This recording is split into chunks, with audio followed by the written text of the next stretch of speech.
Hello friends, मैं हूं सन्मय प्रकाश और आप देख रहे हैं यूट्यूब चैनल सरकारी जॉब न्यूज़। सबसे पहले इंपॉर्टेंट टॉपिक देखते हैं क्या क्या है इस करंट अफेयर्स वीडियो में। तो किस राज्य के गवर्नर ने बिना चीफ मिनिस्टर की सलाह के मंत्री को बर्खास्त कर दिया? इतिहास में ऐसा पहली बार हुआ है और 5 घंटे बाद उनको अपना फैसला वापस लेना पड़ा। संविधान क्या कहता है, नियम क्या कहते हैं और क्यों केंद्र और राज्यों में टकराव लगातार अलग अलग राज्यों में बढ़ता जा रहा है, ये बहुत ही इंपॉर्टेंट टॉपिक है तमाम एग्जामिनेशंस के लिए। ठीक है, इस पर बात करेंगे। 7 नए प्रोडक्ट को जीआई टैग मिला है, कहाँ के कौन से प्रोडक्ट है वो भी चर्चा करेंगे।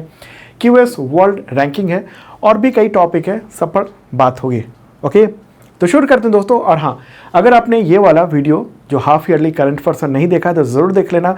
इस वीडियो के डिस्क्रिप्शन में मैं लिंक दे दूंगा। मैराथन ये वीडियो है। ओके, चलिए शुरू करते हैं दोस्तों और पहला क्वेश्चन लेते हैं। बहुत ही बर्निंग टॉपिक है इस देश का आज का। किस राज्य के गवर्नर आर.एन. रवि ने अभूतपूर्व कदम उठाकर बिना मुख्यमंत्री की सलाह के मंत्री सेंथिल बालाजी को बर्खास्त कर दिया और 5 घंटे बाद उन्होंने ये फैसला वापस ले लिया? आंसर होगा इसका तमिलनाडु। ठीक है, ये तमिलनाडु का मामला है। वहाँ के मंत्री हैं तमिलनाडु के सेंथिल बालाजी। ये फोटोग्राफ देख रहे हैं, भ्रष्टाचार के आरोप में जेल में है। 14 जून को ईडी यानी इन्फोर्समेंट डायरेक्टरेट ने उनको गिरफ्तार किया था। तो अभी क्या हुआ, 29 जून को यानी कल ही गवर्नर वहाँ के तमिलनाडु के आर.एन. रवि ने मंत्री को यानी मंत्री सेंथिल बालाजी को बर्खास्त कर दिया। बर्खास्त इसलिए किया कि उन पर भ्रष्टाचार का मामला है, वो जेल में बंद हैं, इसलिए उनको हम बर्खास्त करते हैं। इन्होंने ऐसा एक अपने आदेश जारी किया और इसके लिए चीफ मिनिस्टर वहाँ के कौन हैं, एम.के. स्टालिन, उनसे सलाह नहीं ली गई। हालांकि जब काफ़ी हंगामा हुआ इस मामले में, जब चीफ मिनिस्टर ने कहा कि ये असंवैधानिक कदम गवर्नर ने उठाया है, तब उसके बाद 5 घंटे बाद इन्होंने अपना जो फैसला था वो वापस ले लिया और फिर से सेंथिल वो मंत्री जो बर्खास्त हो गए थे वो फिर से मंत्री हो गए। ठीक है, गवर्नर ने ये कहा है कि केंद्रीय गृह मंत्रालय की सलाह लेने के बाद उन्होंने ये अपना फैसला वापस लिया है और इस मामले में वो जो न्यायिक पक्ष है या कहें जो वकील हैं उनसे ये सलाह लेंगे, लीगल ओपिनियन लेंगे और उसके बाद फिर आगे तय करेंगे। ठीक है, दूसरी ओर जो चीफ मिनिस्टर हैं एम.के. स्टालिन, उन्होंने इस फैसले को गलत बताया था और कहा था कि हम कोर्ट में चुनौती देंगे। एम.के. स्टालिन ने कहा कि राज्यपाल को किसी भी मौजूदा मंत्री को बर्खास्त करने का अधिकार नहीं है और हम कानूनी लड़ाई लड़ेंगे। तो इतनी सारी बातें हुई हैं इस मुद्दे पर। कहाँ पर तमिलनाडु, प्यारा भारत है और यहाँ है तमिलनाडु। ठीक है, राजधानी है इसकी चेन्नई। अब सवाल ये है कि संविधान में क्या कहा गया, ये जो विवाद हुआ है उस मामले में। तो देखिए, संविधान के अनुच्छेद 164(1) उसमें ये कहा गया कि मुख्यमंत्री की नियुक्ति राज्यपाल के द्वारा की जाएगी और अन्य मंत्रियों की नियुक्ति राज्यपाल द्वारा मुख्यमंत्री की सलाह पर की जाएगी और मंत्री राज्यपाल की मर्जी तक पद पर बने रह सकते हैं। ठीक है, ये तो हुआ संविधान। हालांकि सुप्रीम कोर्ट ने अपने फैसले में इस पंक्ति की यानी मंत्री राज्यपाल की मर्जी तक पद पर बने रहेंगे इसकी व्याख्या की और कहा कि राज्यपाल की शक्ति मुख्य रूप से मंत्रिपरिषद की सहायता और सलाह से ही आती है। उनको अपना कोई अधिकार नहीं है कि वो अपने मन से बर्खास्त कर दें। ठीक है, इसमें और डिटेल जाते हैं तो शमशेर सिंह बनाम पंजाब राज्य मामले में 1974 में सुप्रीम कोर्ट की 7 जजों की संविधान पीठ ने फैसला दिया था। उसमें ये कहा था कि राज्यपाल को औपचारिक संवैधानिक शक्तियों का प्रयोग केवल अपने मंत्रियों की सलाह के अनुसार यानी मंत्रिमंडल की सलाह के अनुसार ही करना चाहिए। यहाँ पर मंत्रिमंडल कहेंगे हम। ठीक है, सिवाय इसके कुछ असाधारण स्थितियाँ हों। हालांकि असाधारण परिस्थिति का भी मतलब है कि सरकार को बर्खास्त करने से मतलब है जब जिसने अपना बहुमत खो दिया हो, केवल उसी मामले में वो बर्खास्त कर सकते हैं सरकार को। ठीक है, तो ये तो हो गया संवैधानिक पक्ष जो कि द हिंदू और इंडियन एक्सप्रेस से मैंने ये बातें उठाई हैं। ठीक है, विशेषज्ञों की क्या राय है, तो इंडियन एक्सप्रेस ने ये कहा है, लोकसभा के पूर्व महासचिव पी.डी.टी. आचार्य के हवाले से ये कहा है कि किसी राज्यपाल द्वारा मुख्यमंत्री की सहमति के बिना किसी मंत्री को बर्खास्त किए जाने का शायद ये पहला मामला है। मतलब कि ये अनप्रेसिडेंटेड ये कदम उठाया गया है। तो ये स्थिति है और ये लगातार राज्यों में ना गवर्नर के साथ टकराहट बढ़ती जा रही है। ये तो गवर्नर है और ये वहाँ के चीफ मिनिस्टर हैं। अगर राज्यों की बात करेंगे कहाँ कहाँ जो तनाव की हालात हैं, एक तो तमिलनाडु में हम लोग देख रहे हैं कि गवर्नर ने अपने मन से बर्खास्त कर दिया मंत्री को, बाद में फिर उनको वापस लेना पड़ा और कहा कि हम कानूनी राय लेंगे फिर और फैसला करेंगे इस पर। ऐसा ही कुछ केरल में कदम उठाने जा रहे थे गवर्नर वहाँ के। केरल में वहाँ के जो मुख्यमंत्री हैं पी विजयन, तो उन्होंने एक आपत्ति जताई थी वहाँ के गवर्नर के एक कदम पर। गवर्नर ने एक मंत्री को कहा था कि उनको रहने का हक नहीं है, एक मंत्री को। तो उस पर वहाँ पी विजयन ने पी विजयन ने कहा कि भाई गवर्नर को ये अधिकार नहीं है कि आप हमारे मंत्री के बारे में फैसला करें, ठीक है। इसके अलावा पश्चिम बंगाल में लगातार गवर्नर के साथ टकराहट देखने को मिलती है। ओके, महाराष्ट्र का आपने देखा होगा, उस मामले में सुप्रीम कोर्ट का बाद में फैसला आया। महाराष्ट्र के जो पूर्व राज्यपाल थे उन्होंने क्या किया था, उन्होंने सरकार को कह दिया था कि जो पूर्व सरकार थी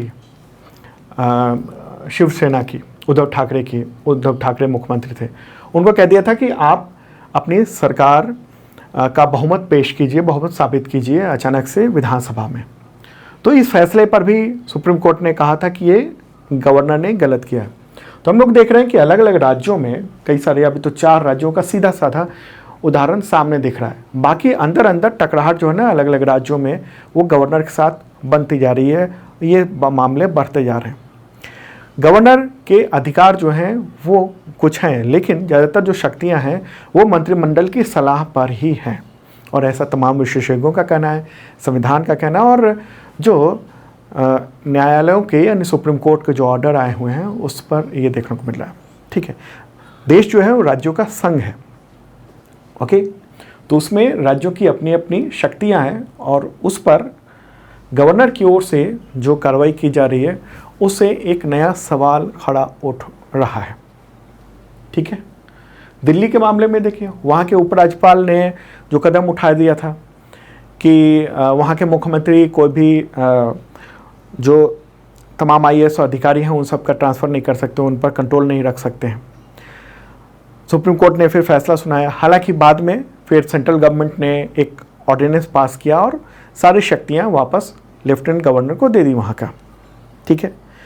लेकिन उससे पहले जब अधिकार नहीं थे फिर भी वहाँ के लेफ्टिनेंट गवर्नर ने तमाम शक्तियों को अपने पास में रखा हुआ था। तो ये सारी स्थिति हैं राज्यों के अलग अलग जगहों पर। तो ये जो ना UPSC, BPSC, UPPSC या राज्यों के जो लोक सेवा आयोग हैं उनसे रिलेटेड क्वेश्चन, उनके एग्जामिनेशन के क्वेश्चन इंपॉर्टेंट इससे रिलेटेड हो सकते हैं। राज्य और केंद्र के संबंध हो गया, गवर्नर और राज्य सरकार के बीच के संबंध, विवाद, इन सब से रिलेटेड क्वेश्चन पूछे जा सकते हैं। और भी एग्जामिनेशन के लिए जो क्वेश्चन और आंसर बताएं वो हो सकते हैं क्वेश्चन, ठीक है दोस्तों। अब आगे बढ़ते हैं और अब बात करते हैं कुछ GI टैग से रिलेटेड क्वेश्चन, ठीक है। कई सारे GI टैग यानी 7 GI टैग टोटल जो है ना वो जारी किए गए हैं, दिए गए हैं अलग अलग जगहों के, और ये सब जो है ना उत्तर प्रदेश के हैं, ठीक है। तो क्वेश्चन लेते हैं, उत्तर प्रदेश के किस जिले में बनने वाले अमरोहा ढोलक को GI टैग मिला है? आंसर होगा अमरोहा जिला, ठीक है। अमरोहा नाम से ही आपको पता चल गया होगा, अमरोहा कहाँ है तो उत्तर प्रदेश में, ठीक है। ये न्यूज़ देख रहे हैं आप कि 7 प्रोडक्ट उत्तर प्रदेश के उनको GI टैग ये मिला है। और ये ढोलक है, ये ढोलक प्राकृतिक लकड़ी से बना होता है, म्यूजिकल इंस्ट्रूमेंट है। ढोलक तो वैसे देश भर में कई जगहों पर बनता है, लेकिन यहाँ का जो ढोलक है वो काफ़ी मशहूर है। शीशम के पेड़ से बनता है और लकड़ी नक्काशीदार ये पूरा बनाया जाता है इसको, और ख़ास तरह का होता है। इस वजह से इस जगह के यानी अमरोहा ढोलक को GI टैग प्रदान किया गया, ठीक है। तो जून में अभी 7 प्रोडक्ट के लिए GI टैग जारी किया गया है। और इसके बाद टोटल जो यूपी में GI टैग प्रमाणित उत्पाद हैं टोटल, उनकी संख्या होगी 52। उनमें से 40 प्रोडक्ट जो है ना वो हैंडीक्राफ्ट के हैं। अब ये भी सवाल हो सकता है कि किस राज्य में सबसे ज़्यादा हैंडीक्राफ्ट को जीआई टैग मिला है, तो वो है उत्तर प्रदेश है। ओके, तो चलिए अब आगे बढ़ते हैं दोस्तों। अगला क्वेश्चन लेते हैं, किस राज्य के बागपत होम फर्निशिंग्स यानी बागपत गृह साज सज्जा को जीआई टैग प्रदान किया गया? आंसर होगा उत्तर प्रदेश। सिंपल, इसका आंसर उत्तर प्रदेश होगा। ठीक है, तो ये साज सज्जा जैसे गद्दे हो गए, पर्दे हो गए, कुशन कवर हो गया, तो इस तरह के ये इसको जीआई टैग मिला है। जीआई टैग कौन प्रदान करता है? तो मिनिस्ट्री ऑफ कॉमर्स के अंतर्गत आने वाले department of industry promotion and internal trade, तो उसकी ओर से ये जीआई टैग जारी किया जाता है। और इसके लिए जो ऑफिस है वो चेन्नई में स्थित है, जीआई डेटाबेस, तो वहाँ पर आवेदन करना पड़ता है और ये इंटेलेक्चुअल प्रॉपर्टी राइट के अंतर्गत आता है। जीआई टैग का मतलब क्या हुआ? मतलब कि जियोग्राफिकल इंडिकेशन यानी भौगोलिक संकेतक। ठीक है, संकेत। जीआई टैग एक प्रतीक है जो मुख्य रूप से किसी खास उत्पाद को उस मूल जगह से जोड़ने का काम करता है। ठीक है, उसकी पहचान उस जगह से। इसलिए अब इस नाम से यानी बागपत होम फर्निशिंग्स के नाम से कोई दूसरे ज़िले के जो प्रोडक्ट हैं वो नहीं आ सकते हैं। अगला क्वेश्चन लेते हैं, यूपी का बाराबंकी किस प्रोडक्ट के उत्पादन के लिए प्रसिद्ध है जिसे जीआई टैग प्रदान किया गया? बाराबंकी में ऐसा क्या खास है जिसे जीआई टैग मिला है? तो इसका आंसर होगा बाराबंकी हैंडलूम प्रोडक्ट। ठीक है, बाराबंकी हैंडलूम प्रोडक्ट, ये है हैंडलूम। बाराबंकी और उसके आसपास के क्षेत्र में लगभग 50,000 बुनकर और 20,000 करघे हैं। बाराबंकी क्लस्टर यानी पूरा इलाका, वहाँ का वार्षिक जो कारोबार है वो 150 करोड़ होने का अनुमान है। यहाँ पर शॉल, स्कार्फ, दुपट्टा और बहुत सारे प्रोडक्ट का निर्माण किया जाता है। ठीक है, तो इसे मिला है हैंडलूम प्रोडक्ट के लिए। ओके, बाराबंकी हैंडलूम प्रोडक्ट के लिए। अगला क्वेश्चन लेते हैं, उत्तर प्रदेश के किस जिले के कालपी हस्त निर्मित कागज उसे जीआई टैग प्रदान किया गया? आंसर होगा जालौन। ये आपको ध्यान में रखना है। कालपी हैंडमेड जो पेपर है वो जालौन जिले के कालपी शहर में प्रसिद्ध है ये। ठीक है, ये कालपी एक जगह है, जालौन जिले का एक शहर है, तो वहीं काफ़ी ये पॉपुलर है। ठीक है, और वहाँ हाथ से ही ये कागज़ बनाया जाता है, कुछ मशीनों की सहायता ली जाती है, लेकिन वो बहुत मॉडर्न तकनीक नहीं होता है, तो हाथ से ही गत्ते नुमा ये कागज़ बनाया जाता है। और माना जाता है गांधीवादी मुन्ना लाल खद्दरी, उन्होंने 1940 के दशक में ये औपचारिक रूप से इस शिल्प को यहाँ डेवलप किया था, पेश किया था, और ये वहाँ पूरा ये काम बहुत बड़े पैमाने पर होता है। 5,000 से अधिक कारीगर, 200 इकाइयाँ यहाँ पर इस काम में संलग्न है। अगला क्वेश्चन लेते हैं दोस्तों, और हाँ, जो भी मैं बोल रहा हूँ उसका पीडीएफ हिंदी और इंग्लिश लैंग्वेज में इस वीडियो के डिस्क्रिप्शन में अवेलेबल है, आप डाउनलोड कर सकते हैं। और हाँ, एक मेंबरशिप प्लान भी है, उसके ज़रिए होता ये है कि आपको पीडीएफ मिल जाता है करंट अफेयर्स का, वीकली, मंथली, क्वार्टरली, ईयरली और हाफ ईयरली भी करंट अफेयर्स का पीडीएफ अवेलेबल है। वो भी 3 तरह के, 1 लाइनर, एमसीक्यू और एमसीक्यू विद नोट्स। ओके, और साथ में इतने तरह के एग्जामिनेशन के टेस्ट सीरीज भी मिलते हैं इसी मेंबरशिप के साथ। ठीक है, तो आप इस वीडियो के डिस्क्रिप्शन में चेक कर लेना, आपके बहुत काम आएगा। अगला क्वेश्चन लेते हैं, किस राज्य के महोबा गौरा पत्थर हस्त शिल्प को जीआई टैग मिला है? आंसर आपको पता होगा, उत्तर प्रदेश है। ठीक है, ये महोबा गौरा पत्थर एक हस्त शिल्प है, हैंडीक्राफ्ट ये है, और मुलायम पत्थर से बनाया जाता है। इसका वैज्ञानिक नाम इन पत्थरों का पायरोफ्लाइट स्टोन है। ठीक है, पायरोफ्लाइट स्टोन, तो उसी से ये निर्माण किया जाता है छोटे छोटे टुकड़े के ज़रिए। ठीक है, सफ़ेद रंग का पत्थर जो कि खास इसी क्षेत्र में ये पाया जाता है।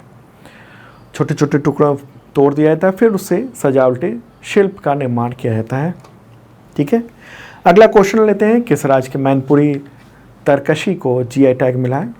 उत्तर होगा उत्तर प्रदेश। ठीक है, उसका, और ये मैनपुरी तरकशी, ये मैनपुरी ज़िले का एक लोकप्रिय कला है, और ये लकड़ी पर पीतल के तार जड़ने का काम होता है। तो ये लकड़ी पर ये पीतल के तारों से ये डिज़ाइन बना दिया गया है। ठीक है, ये जो देख रहे हैं आप, और इस कला के दौरान खासतौर पर शीशम की लकड़ी का इस्तेमाल होता है। लकड़ी में पीतल के अलावा तांबा, चांदी के तारों को भी जड़ा जाता है, जैसे डिमांड होती है वैसा ही। और ये शिल्पकला जो है ना वो जेवर के डब्बों, नाम पट्टिका, कुछ पेंटिंग हो गया उस तरह का, सजावटी सामान, लकड़ी के सैंडल, इन सब को बनाने के लिए होता है।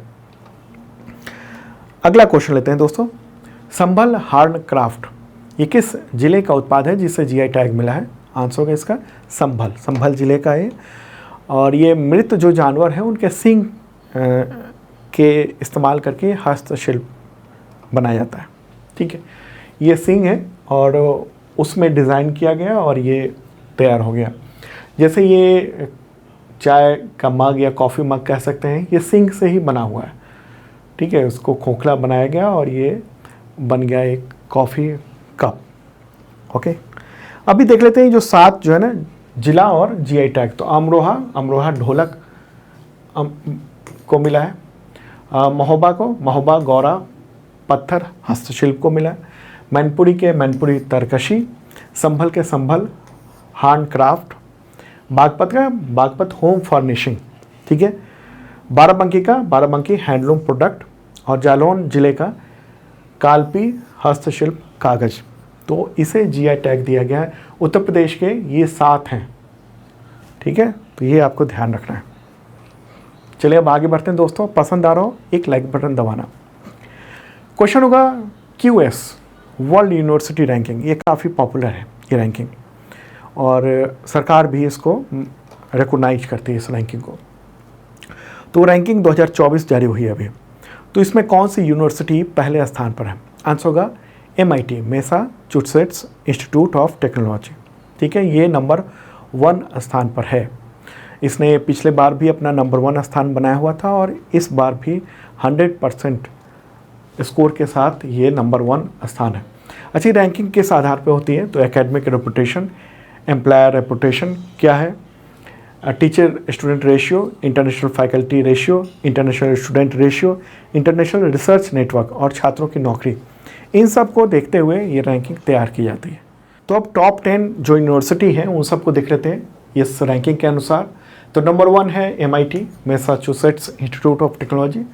सेकेंड स्थान पर यूनिवर्सिटी ऑफ कैम्ब्रिज है। ठीक है, थर्ड स्थान पर यूनिवर्सिटी ऑफ ऑक्सफोर्ड है यूनाइटेड किंगडम का। हार्वर्ड यूनिवर्सिटी 4th स्थान पर अमेरिका का। स्टैनफोर्ड यूनिवर्सिटी ये 5वें स्थान पर है USA का। इंपीरियल कॉलेज ऑफ लंदन ये यूनाइटेड किंगडम का, ये 6th पोजीशन पे है। 7th पे है ETH ज्यूरिख, ये स्विट्जरलैंड में, ये 7th पोजीशन पर है। ओके, 8th पोजीशन पर नेशनल यूनिवर्सिटी ऑफ सिंगापुर है, सिंगापुर का। 9th पोजीशन पर है university college London United kingdom का। और 10th पोजीशन पर है university of California Berkeley university, ये है USA का। ठीक है, तो टॉप 10 ये यूनिवर्सिटी है।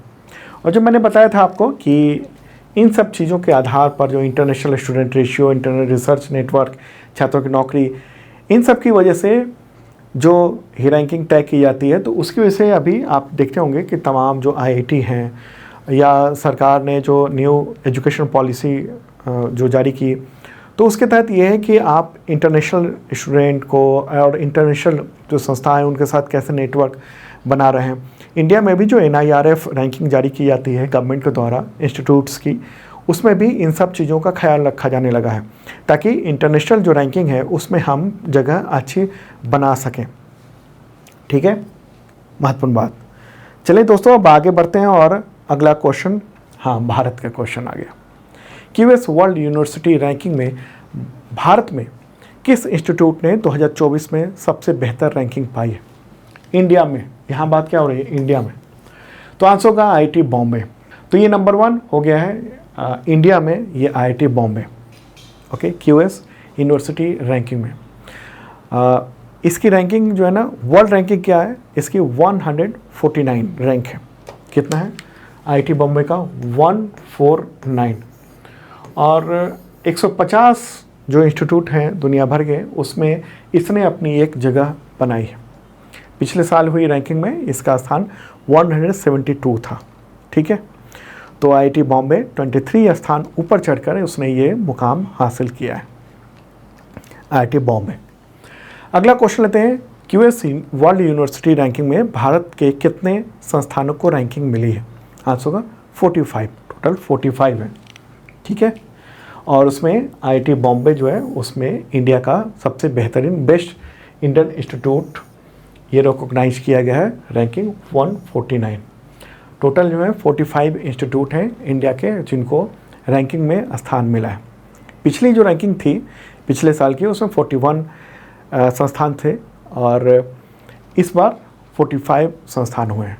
ऐसा क्यों हुआ है? क्योंकि प्रयास किए गए हैं कि इंटरनेशनल जो है स्टूडेंट को इंडिया में जोड़ा जाए, प्लस इंडिया के जो इंस्टीट्यूट हैं उनका जो सेंटर है वो दूसरे देशों में भी खोला जाए। तो ये सब जो प्रयास हुए हैं उसकी वजह से कुछ ये बढ़ोतरी देखने को मिली है।